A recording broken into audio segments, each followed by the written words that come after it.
This is America in the Morning from Westwood One. Good morning, I'm John Trout. It's Monday, December 15th, 2025. Here's what's coming up on America in the Morning. A person of interest in the Brown University mass shooting has been released by police. The suspect still at large. House Republicans say it's their turn after the Senate failed to pass two separate pieces of health care legislation last week. I'm John Stolnis in Washington.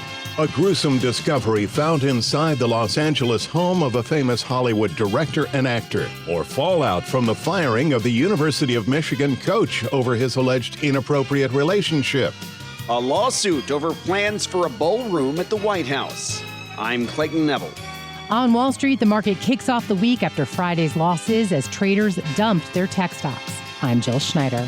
What's described as an atmospheric river is causing historic flooding in Washington state. The situation is extremely unpredictable. I'm Jennifer King.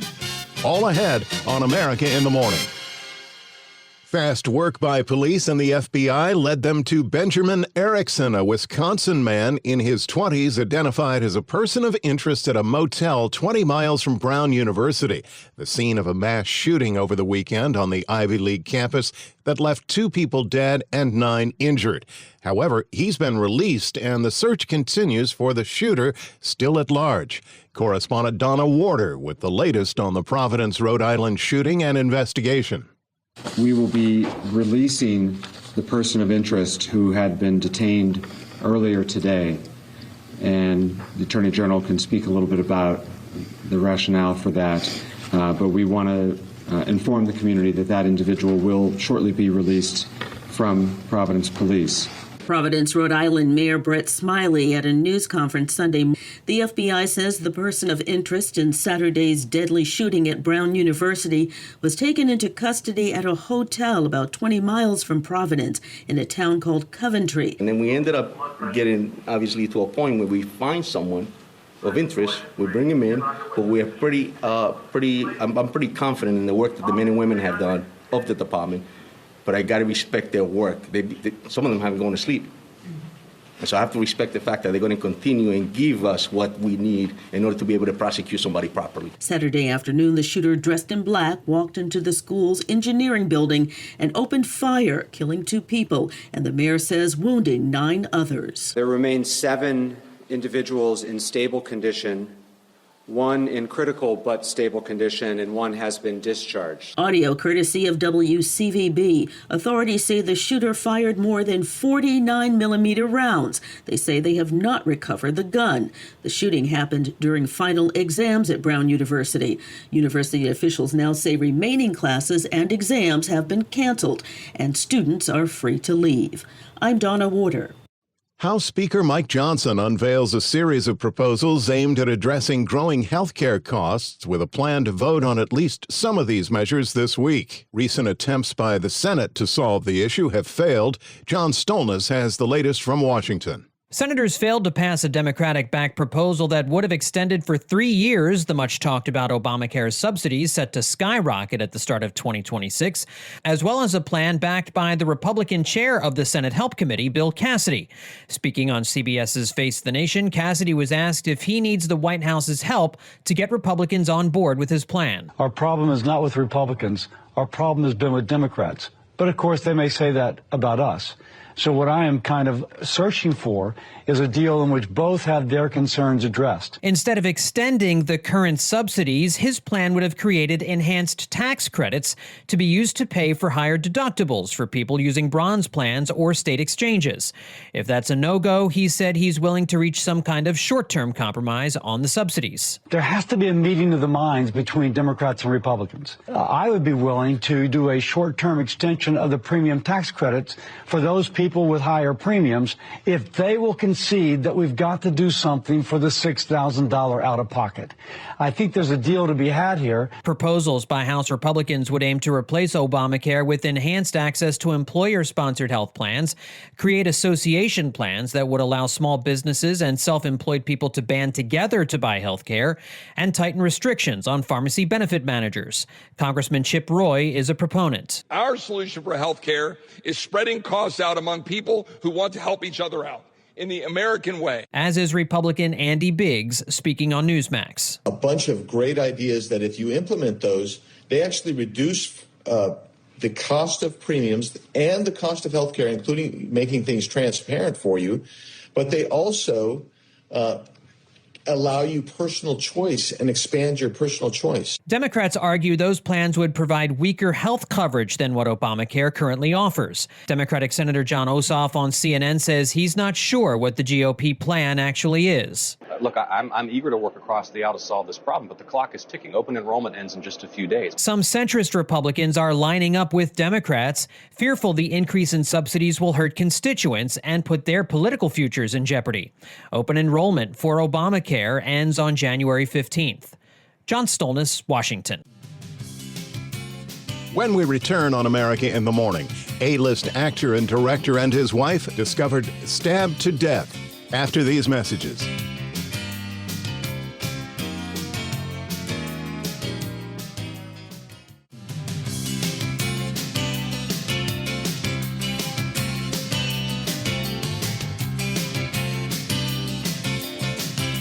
Welcome back. This is America in the Morning. The lake effect will supply inches of snow today for several northern tier states. Here's AccuWeather.com meteorologist LaTroy Thornton. A rather fast-moving storm, one of many to come this week through the northern half of the country, brings the latest burst of lake effect snow around all of the Great Lakes today. While this event should generally pale in comparison to some of the earlier events this season, amounts of at least 3 to 6 inches of snow are most likely to the south and the east of Buffalo, New York, as well as around the Watertown area and points eastward into northern New York, with a more general 1 to 3 inches of snow expected near and mainly east of the I-81 corridor from Syracuse to the Canadian border, as well as for much of western New York State and much of northern Michigan.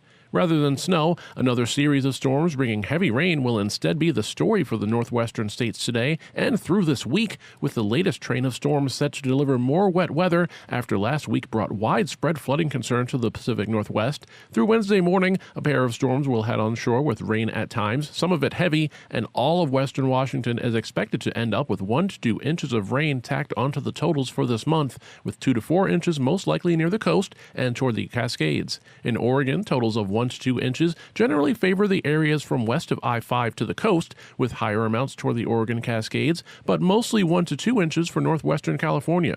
There can be some showers toward the Atlantic side of South Florida, including around Miami, but much of the rest of the nation from the plains to the southern half in general should be quite dry today, with rather pleasant conditions across the interior west and into the southwest. In Atlanta, it's looking sunny but chilly today, the high 43. For Salem, Oregon, it's looking breezy instead, with rain and a high near the record of 60 from 1977. That's the nation's weather. I'm AccuWeather.com meteorologist LaTroy Thornton. Follow us wherever you get your podcasts. Simply search America in the Morning in your favorite listening app. Los Angeles police are investigating after the discovery of 2 bodies found inside the home of actor and director Rob Reiner.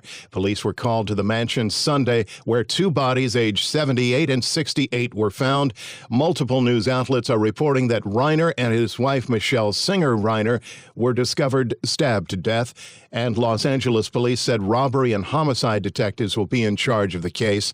Reiner, who comes from a storied Hollywood family and was the son of the late actor and comedian Carl Reiner, gained national fame for his role as Mike Meathead Stivic on All in the Family and directed movies including When Harry Met Sally, Misery, and A Few Good Men.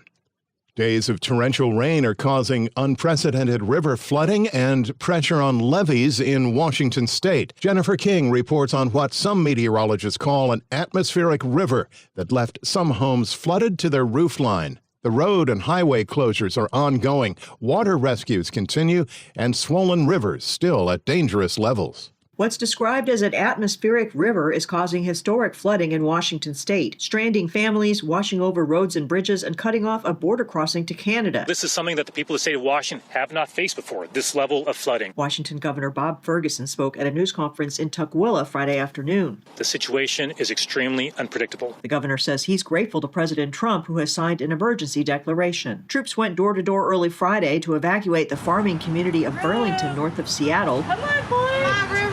Jocelyn Alm and Angela Hansen were delighted to find that some of the chickens trapped in a coop at their flooded home survived. You know, stuff is just stuff, and life is something else, so, you know. And I know they're just chickens, but they're yours. They were my little chickens. Gent Welsh, the Adjutant General of Washington's National Guard, cautioned that it may be a while before floodwaters recede. I'm Jennifer King.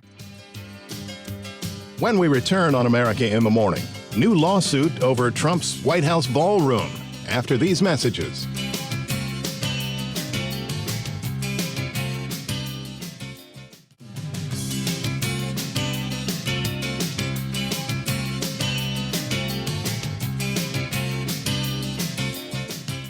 This is America in the Morning. The Business Report is sponsored by Gusto. Gusto's a simple online payroll and benefits tool built for small businesses. Learn more at gusto.com/radio. Here's CNBC's Jill Schneider with Monday Business. A big week ahead when it comes to economic data, as Wall Street will have to dig through reports that have been delayed because of the government shutdown. That could set the tone for the markets as we head into the final weeks of trading for 2025. On Tuesday, we'll get November non-farm payrolls originally scheduled for release at the start of the month, as well as October retail sales. On Thursday, we'll get the November Consumer Price Index. Wall Street expects the data will confirm what investors have already suspected in recent months: weaker jobs growth in a so-called no hire, no fire environment, and sticky inflation that still has a ways to go to reach the Federal Reserve's 2% target, both pointing to a sluggish economy. Cannabis stocks surged Friday on reports that President Trump will ease federal restrictions on marijuana and change its classification. Wall Street ended Friday with losses as traders pulled back from tech stocks looking for more value areas of the market. In this type of market, Raymond James' Matt Orton says it's important to remember a key word: balance. While you're seeing some profit taking in tech, they are still the lion's share of earnings growth for this market. You still need to lean into the AI trade, but you can finally start to find success in areas, say healthcare, areas like energy. Even financials is a key overweight, I think, heading into next year, in regional banks in particular, which gets you down market cap. Chicago Federal Reserve President Austin Goolsbee tells CNBC why he voted against the most recent interest rate cut, saying policymakers should have waited until they had more information before easing further. I'm pretty optimistic that for 2026, rates will be able to be a fair bit lower than they are today, but I've just been uncomfortable front-loading too many rate cuts and assuming that what we've seen in inflation be transitory. Speaking of the Federal Reserve, President Trump now telling the Wall Street Journal Kevin Warsh has moved to the top of his list as the next Fed chair, though others remain in contention. A nonprofit group tasked with preserving U.S. historical sites is suing President Trump, seeking to halt construction of his White House ballroom until the project receives the proper federal approvals. The National Trust for Historic Preservation in the United States filed the lawsuit Friday in federal court in Washington, D.C., arguing Trump was legally required to secure reviews and approvals before demolishing the historic East Wing of the White House and beginning work on the 90,000-square-foot ballroom. Consumers are still dining out, but instead of higher-priced entrees, many are ordering more appetizers. Appetizer orders up 20% year over year, according to new restaurant purchasing data from Buyer's Edge platform, which says orders of entrees and desserts are flat or declining as food inflation and affordability dominates the conversation. CNBC's Jill Schneider. When we return on America in the Morning, more on that $300 million lawsuit Trump faces and the former Big Ten football coach now facing serious charges after these messages.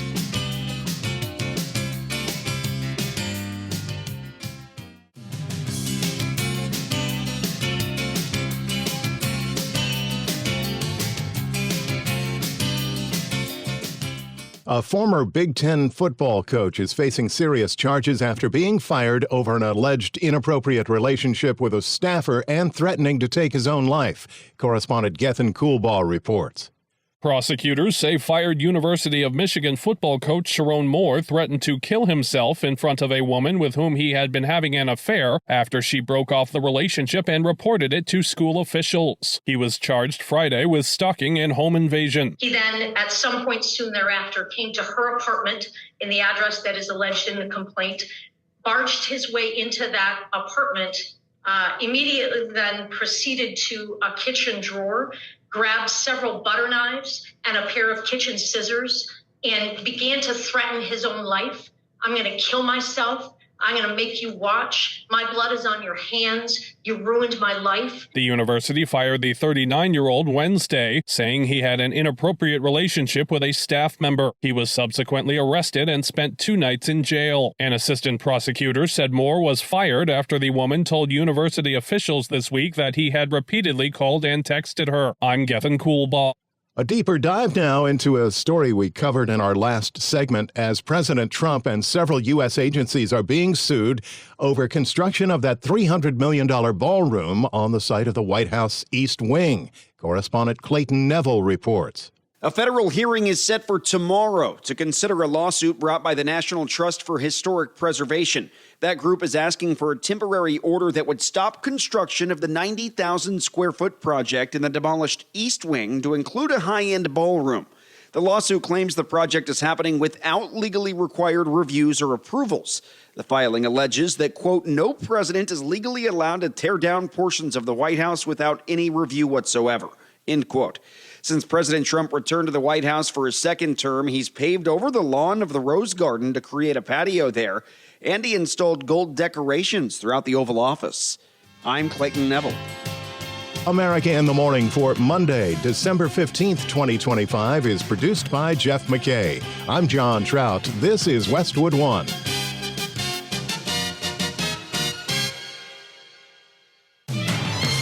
This is America in the Morning from Westwood One. I'm John Trout. Coming up this half hour. 2 gunmen have shot dead at least 11 people at a Jewish event at Sydney's Bondi Beach. I'm Rika Ann Garcia. A recent bid by Congresswoman Jasmine Crockett for Congress, creating quite the stir among Democrats in Texas. I'm Clayton Neville. Do we know what President Trump wants to do about Venezuela? As far as I'm concerned, yes. I'm Richard Johnson. Transhumanists propose living on forever in a computer. I'm Chuck Palm. Winter virus season is not too bad so far. Sagar Meghani, Washington. A Hollywood legend reached a milestone birthday this weekend. I'm Kevin Carr. Back after these messages.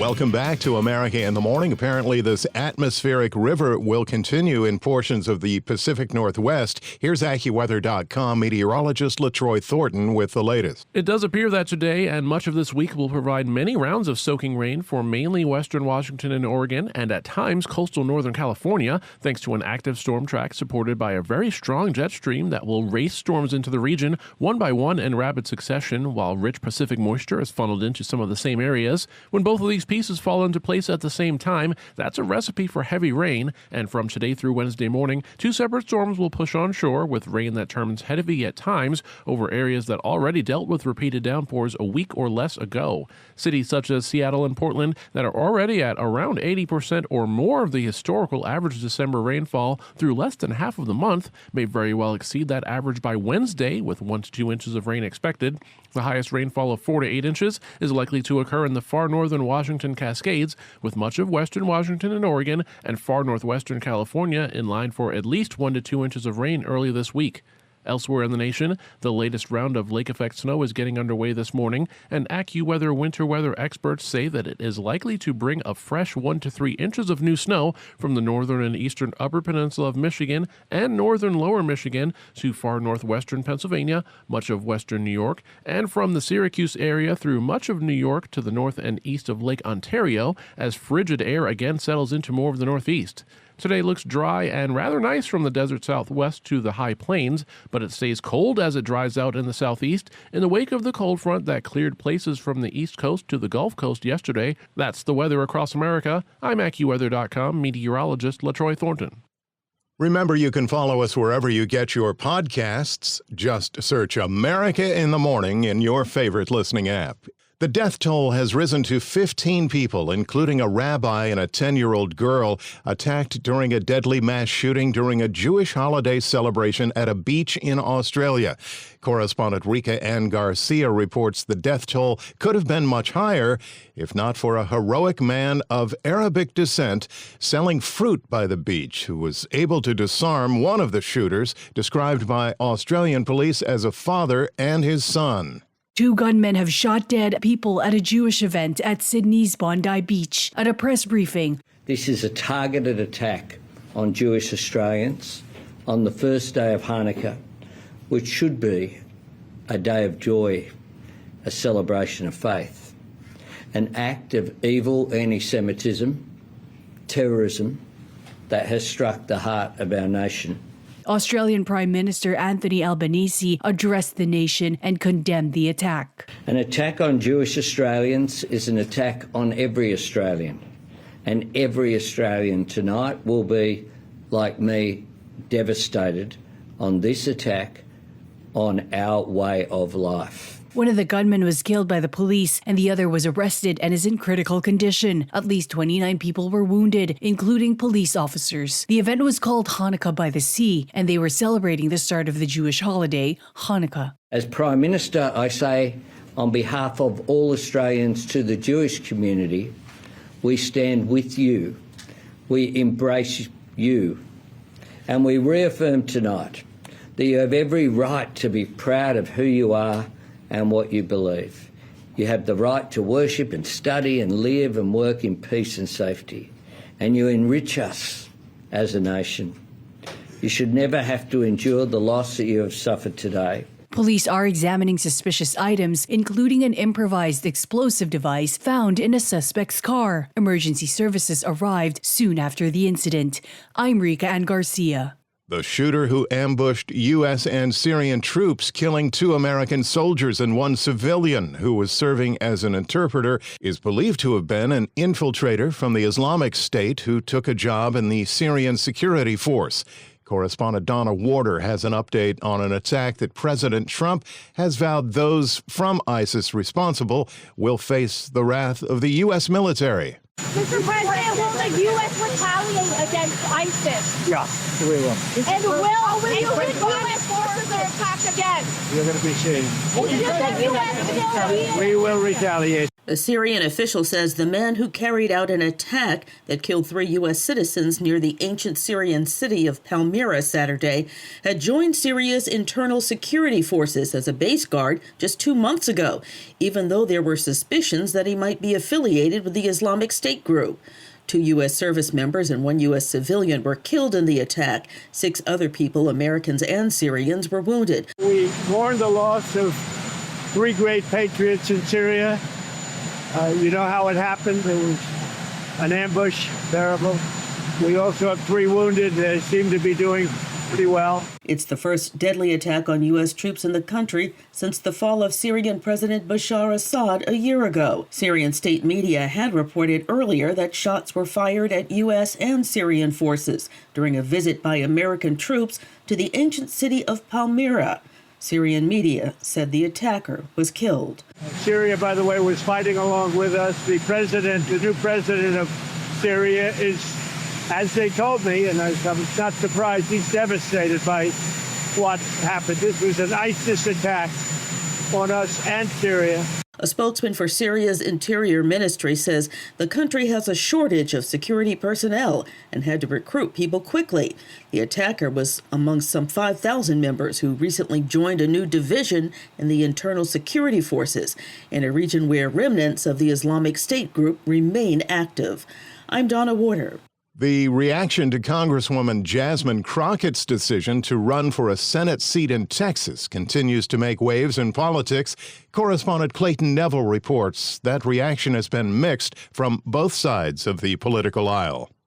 Congresswoman Jasmine Crockett's been an outspoken member of the Democratic Party and has caught national headlines for online spats with President Trump and in-person run-ins with Republicans like Congresswoman Marjorie Taylor Greene.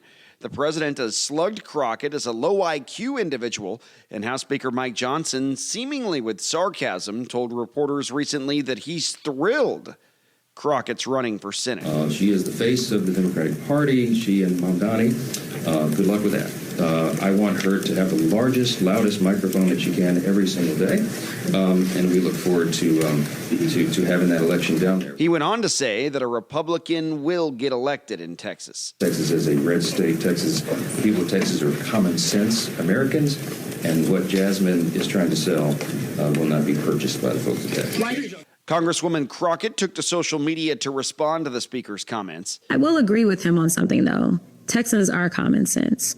And Texans, frankly, have not had a reason to be excited. It's been the same old for a very long time. And in response to the comparison that Johnson made between Crockett and New York City mayoral-elect Zohran Mamdani. Last time I checked, he got elected. I mean, I don't understand. I don't know where he was going. But again, okay, if it means I'm getting elected, I mean, what are we doing right now, right? Like, he's like, oh, another Mamdani. I'm like, I'm sorry. He became the mayor over the president's choice. I mean, I'm good with becoming the senator, and frankly, Texans will be better if I become the senator. A new poll on the Democratic primary for U.S. Senate in Texas, released Friday by Texas Southern University, shows Crockett leading James Tallarico, a Democratic state representative, 51 to 43%. The winner of that primary will face the Republican primary winner in November. The GOP race is a crowded one with incumbent senior Senator John Cornyn, Attorney General Ken Paxton, and Houston Congressman Wesley Hunt. Early polling shows Paxton with a slight lead. I'm Clayton Neville. Among the stories we're covering next, Venezuela, Donald Trump, and the woman poised to be that South American nation's new leader when America in the Morning continues after these messages.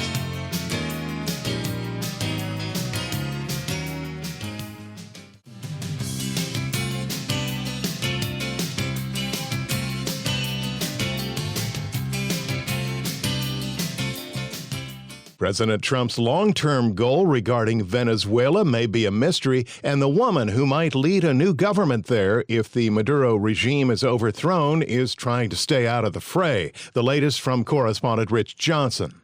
Why is the U.S. doing it? What's the end game regarding Venezuela? I think the president needs to make the case if he's going to try to put boots on the ground in Venezuela. Virginia Senator Mark Warner says as much as he'd like to know, he and most other lawmakers are in the dark. Donald Trump has not come to the American people and said, here are our goals in Venezuela. Warner's comments courtesy of CBS. On the other hand, when it comes to the president explaining his goals... As far as I'm concerned, yes. And Indiana Republican Jim Banks says he's all in with the president. President Trump was right to confiscate the oil tanker, and he's right to hold the narco-terrorist accountable. Banks' comments courtesy of Fox News. Meanwhile, Venezuelan opposition leader and Nobel Peace Prize winner Maria Corina Machado won't say if she favors U.S. military action to topple President Nicolas Maduro. But she told CBS's Face the Nation, I will welcome more and more pressure so that Maduro understands that he has to go. And this sidebar to the U.S.-Venezuela tensions. On Friday, a JetBlue flight climbing out of the Caribbean island of Curacao, just north of Venezuela, had a close encounter with a U.S. Air Force refueling tanker. The tanker's transponder was off, so it was not visible on radar. The JetBlue pilots reported the incident when they landed in New York, calling it outrageous. I'm Rich Johnson. The state that once elected a professional wrestler to its highest office will now have the MyPillow guy on the ballot. MyPillow CEO Mike Lindell, a longtime backer of President Donald Trump, announced he's running for governor of Minnesota next year. Lindell, in recent years, has faced legal scrutiny for his actions after the 2020 presidential election, when he promoted allegations that the election was plagued with voter fraud and that Trump should have been declared the winner. Lindell is joining a crowded field running for the Republican nomination for governor, with 4 other candidates already in the GOP primary. Democrat Governor Tim Walz will be running for a 3rd term. Shifting gears, the jury will be deliberating today in the murder trial of Brian Walsh in Dedham, Massachusetts. Correspondent Jennifer King reports. Jurors have begun deliberations in the trial of Brian Walsh, a Massachusetts man accused of killing his wife Anna in 2023. Walsh pled guilty last month to misleading the police and dismembering his wife's body, but denies killing her. His attorneys argued that he panicked after discovering Anna Walsh dead after a New Year's Eve gathering. Prosecutors say the last day his wife was seen alive, Walsh's internet searches included how long before a body starts to smell and best ways to dispose of a body. He then went to multiple pharmacies and hardware stores to buy heavy-duty cleaning supplies, a Tyvek protective suit, and a utility knife. With no body ever recovered, prosecutors have been unable to determine a cause of death. I'm Jennifer King. There's a new debate where technology meets biology, and it's called transhumanism. Chuck Palm has the story in his segment, The New Old Tech Guy. Transhumanism is a philosophy of using advanced technologies, such as artificial intelligence, biotechnology, and robotics, to enhance human abilities and potentially overcome aging and death. On December 4th, the London Institute of Art and Ideas had a panel discussion about whether transhumanism is the world's most dangerous idea. Neuroscientist Alex Gomez-Marin had this to say. And I think transhumanism is a death cult. I think transhumanism is a pseudo-religion dressed in techno-scientific language that we should cheer and clap as this happens. He went on to argue that it aims to extinguish the essential human condition and replace it with a technical system that could diminish meaning, identity, and free will. Transhumanist Zoltan Istvan defended the movement, saying that aging is a disease that technology can cure and is motivated in part by personal loss. This discussion comes as advancements in AI and biotechnology continue to accelerate. Philosopher Susan Schneider expressed support for using technology to improve physical health, but cautioned against full digital immortality as a concept of uploading one's consciousness to a computer, saying it would only create a copy, not a true continuation of the self. Find more at thenewoldtechguy.com. I'm Chuck Palm. Here's Monday Sports with America in the Morning's Robert Workman. NFL Week 15, two teams wrapped up playoff berths on Sunday. The Broncos won their 11th straight, 34-26 over the Packers to become the first AFC club to clinch a spot. 4 touchdown passes for Bo Nix. We continue to prove over and over our defense is going to play stout when we need them. They're going to get stop after stop. You know, as an offense, we continue just to have to score points. The Rams sewed up the first NFC berth, beating the Lions 41-34. Matthew Stafford clicked with Colby Parkinson twice for scores. Kyron Williams rushed for 2 more. The Bears took advantage, blasting the Browns 31-3 to move into first in the NFC North. Bills rallied from a 17-point halftime deficit to upend the Patriots 35-31 and prevent New England from clinching a postseason spot. Seahawks clipped the Colts 18-16. 44-year-old Phillip Rivers' comeback just missed. Blake Group's 60-yard field goal put Indy ahead in the final minute, but Jason Myers hit a 56-yarder for Seattle as time ran out. Chargers edged the Chiefs 16-13, knocking KC out of the playoffs for the first time since 2014. Patrick Mahomes tore his left ACL in the closing minutes. He's done for the year. 6 touchdowns for Trevor Lawrence, 5 through the air as the Jaguars jacked up the Jets 48-20. We executed really well. We got in the right plays against the right looks against what the Jets were doing. Shutouts for the Ravens and Eagles, wins for the Texans, Saints, 49ers, Commanders, and last night, the Vikings. NBA, the Blazers slipped past the Warriors 136-131, 35 points apiece for Jeremy Grant and Shaedon Sharpe to cancel out a 48-point night from Steph Curry. Nets blasted the Bucks 127-82, the 45-point margin of victory, matching the largest in franchise history. Lakers blew a 20-point lead but rallied to shade the Suns. Timberwolves, Wizards, Hornets, Hawks, and Pelicans were winners. NHL, the Mammoth came back from down 3-0 in the third period to get past the Penguins 5-4 in overtime. Hurricanes clipped the Flyers in a shootout. Wild, Sabres, Canucks, and Canadians were winners. That's Monday Sports. And there's your look at sports. It's 7 till. When we return on America in the Morning, a look at the cold and flu season and Hollywood's newest centenarian after these messages.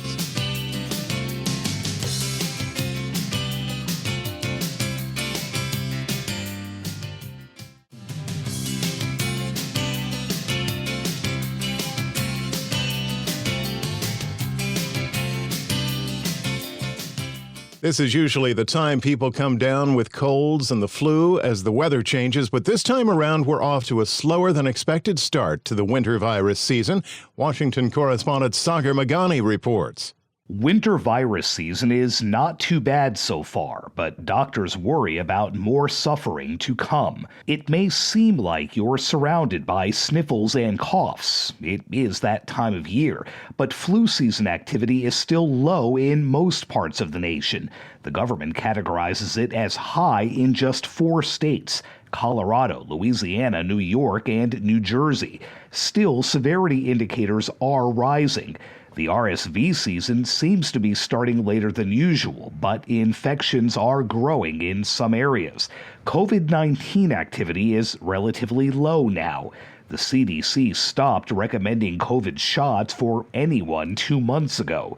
The agency says about 15% of adults and 7% of kids have gotten this season's version. Sagar Meghani, Washington. A Hollywood legend reaches a 3-digit milestone over the weekend. Entertainment reporter Kevin Carr has more on the 100th birthday for Dick Van Dyke. Legendary song and dance man Dick Van Dyke celebrated his 100th birthday on Saturday. Van Dyke began his career in radio and soon moved into television in the 1950s. He starred in Bye Bye Birdie on Broadway in 1961 and later in its motion picture adaptation. Why look so awfully tragic? Put on a happy face. This certainly brought him a happy face. Van Dyke landed his own television series in 1961. The Dick Van Dyke Show. The Dick Van Dyke Show ran until 1966, but another movie gave him a real boost. Alongside Julie Andrews, Van Dyke starred in 1964's Mary Poppins as Bert the Chimney Sweep. Van Dyke had another hit series in 1993 with Diagnosis Murder, which ran for 8 seasons. Last June, at the age of 98, Van Dyke made history as the oldest person at the time to win a Daytime Emmy. If I had known I was going to live this long, I would have taken better care of myself. Leading up to his 100th birthday, he told Good Morning America one of his secrets. We go to the gym 3 days a week, and she's a health nut, and we work out. That's good advice for anybody. But even at his age, he has more plans. The funniest thing is, it's not enough. 100 years is not enough. You want to live more, which I plan to. Happy birthday, sir. I'm Kevin Carr. America in the Morning for Monday, December 15th, 2025 is produced by Jeff McKay. I'm John Trout. This is Westwood One.